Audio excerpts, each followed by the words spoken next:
જય શ્રી કૃષ્ણ મિત્રો, સ્વાગત છે તમારું અમારી ચેનલ શ્રેષ્ઠ વાતોમાં। આવી ગયા છે તમારા માટે એક નવો જ વિડિયો લઈને। વિડિયો ગમે તો લાઈક કરજો, શેર કરજો અને નવા હોય તો મારી ચેનલને સબસ્ક્રાઇબ કરજો। તો વિડિયોની શરૂઆત કરીએ। જરા પણ મોડું કર્યા વિના ચાલો। ગરીબી શા માટે થાય છે? મિત્રો, એ વાત 100% સાચી છે કે કોઈ પણ વ્યક્તિ ગરીબ નથી હોતી।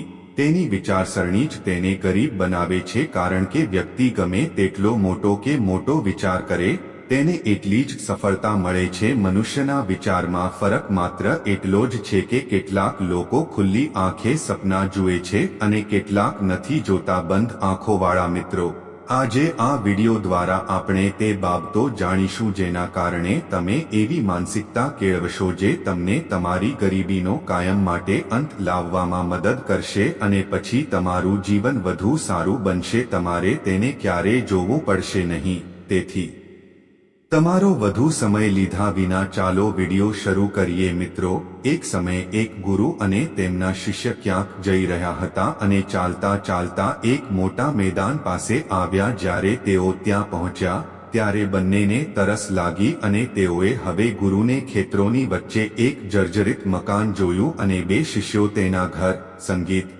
પાસે આવે છે અને તેના ઘરનો દરવાજો ખખડાવે છે। તેથી થોડી વાર પછી દરવાજો ખુલે છે અને અંદરથી એક વ્યક્તિ તેની પત્ની અને અન્ય 3 લોકો સાથે બહાર આવે છે। એવા બાળકો પણ આવે છે જેમણે ખૂબ જ ફાટેલા જૂના કપડાં પહેરેલા હોય છે। તે વ્યક્તિ અંદરથી પાણી લાવે છે જે ગુરુજી, અને ત્યારે અચાનક ગુરુજી તેને કહેવા લાગે છે કે તમારું ખેતર ઘણું મોટું છે પણ તેમાં પાક નથી। તો પછી ગુરુજીના આવા શબ્દો સાંભળીને તમે લોકો કેવી રીતે બચી ગયા?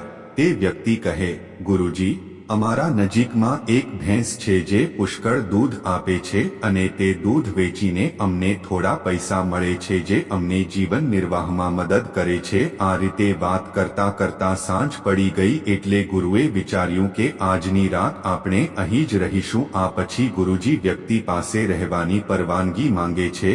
તે વ્યક્તિ પરવાનગી આપે છે અને ગુરુજી ત્યાં જ અટકી જાય છે। ગુરુજી ઊંઘમાંથી જાગી જાય છે અને તેમના શિષ્યના કાન પાસે જાય છે અને હળવેથી બબડાટ કરે છે, અહીંથી આવો, હવે આપણે અહીંથી નીકળી જઈએ અને તેની ભેંસને સાથે લઈને જંગલમાં છોડી દઈએ। ગુરુજીના આવા શબ્દો સાંભળીને શિષ્ય થોડીવાર માટે વિશ્વાસ ન કરી તે એ જ ગુરુ છે જે આટલું જ્ઞાન આપે છે, પરંતુ આજે પહેલીવાર તે કોઈને ખોટું કરવા માટે બોલી રહ્યો છે।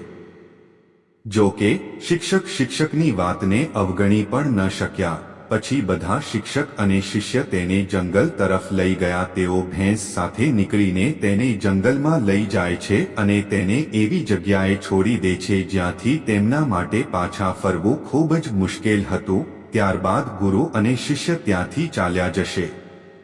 આ વાત મને હંમેશા પરેશાન કરતી હતી કે લગભગ 10 વર્ષ પછી શિષ્ય મહાન ગુરુ બને છે તો તેના મનમાં વિચાર આવે છે કે કેમ તેની ભેંસો જંગલમાં રહી ગયેલી વ્યક્તિ સાથે ન મળે। તે વિચારીને ચાલ્યો ગયો કે અમે તેને આર્થિક મદદ કરીશું જેથી તેનું ભાવિ જીવન સુખી થઈ શકે। તે ત્યાં સૂઈ ગયો અને થોડીવારમાં તે વ્યક્તિ પાસે પહોંચી ગયો, પરંતુ ત્યાંનું દ્રશ્ય જોઈને તે આશ્ચર્યચકિત થઈ ગયો, કારણ કે હવે તેના ખેતરમાં ઘણા વૃક્ષો હતા જે ઘણા ફળ આપતા હતા અને ઝૂંપડીને બદલે એક વિશાળ ઘર હતું। આ બધું જોઈને શિષ્ય વિચારવા લાગ્યો કે કદાચ ભેંસના જવાથી તે બધું ગુમાવશે। તે કદાચ તે વેચીને અહીંથી ચાલ્યો ગયો હશે અને આવું વિચારીને તે પાછો ફરવાનો હતો ત્યારે તેની નજર તે વ્યક્તિ પર પડી। જો એવું હોય તો ત્યાંથી આપણે વ્યક્તિ પાસે જઈએ અને કહીએ કે કદાચ તમે અમને ઓળખતા નથી, પણ ઘણા વર્ષો પહેલા જ્યારે હું તમને મળ્યો ત્યારે તે વ્યક્તિ કહે છે, હું તમને કેવી રીતે ભૂલી શકું?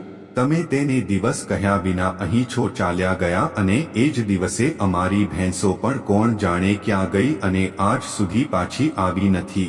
હું ઘણા દિવસોથી ચિંતિત હતો।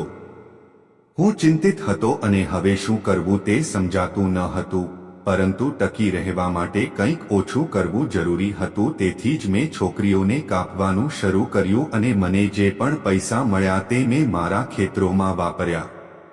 મેં પૈસા ખર્ચીને પાક ઉગાડ્યો અને પાક ઘણો સારો નીકળ્યો અને મેં તેમાં ફળોનો બગીચો લગાવ્યો. ફળો ખૂબ જ સારી રીતે વધ્યા અને આજે હું શહેરમાં સૌથી મોટો ફળ વેચનાર બની ગયો છું.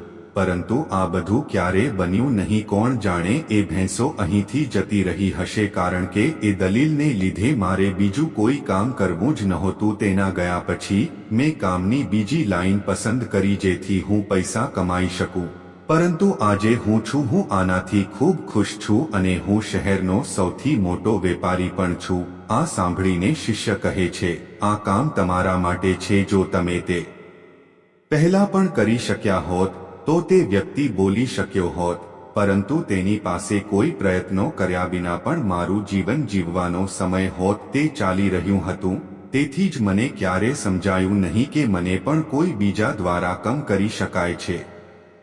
આ જ કારણ છે કે મેં ક્યારે પ્રયાસ કર્યો નથી. પરંતુ ભેંસ ચાલ્યા ગયા પછી મને એ વાતનો અહેસાસ થવા લાગ્યો, હું અન્ય કોઈ કામ પણ કરી શકું છું. અને તે જ ક્ષણે મેં નક્કી કર્યું કે આ ગ્રેડ હવે મારા જીવનમાં નહીં હોય. હું જે પણ કરીશ તે જાતે જ કરીશ અને આ નિશ્ચયને કારણે આજે હું આ પદ પર પહોંચ્યો છું. મિત્રો, આ વાર્તા સાંભળ્યા પછી તમારે વિચારવું જોઈએ કે તમારા જીવનમાં પણ કોઈ અવરોધ છે કે કેમ, અને જો કોઈ અવરોધ હોય તો તેને દૂર કરવાનો પ્રયાસ કરો.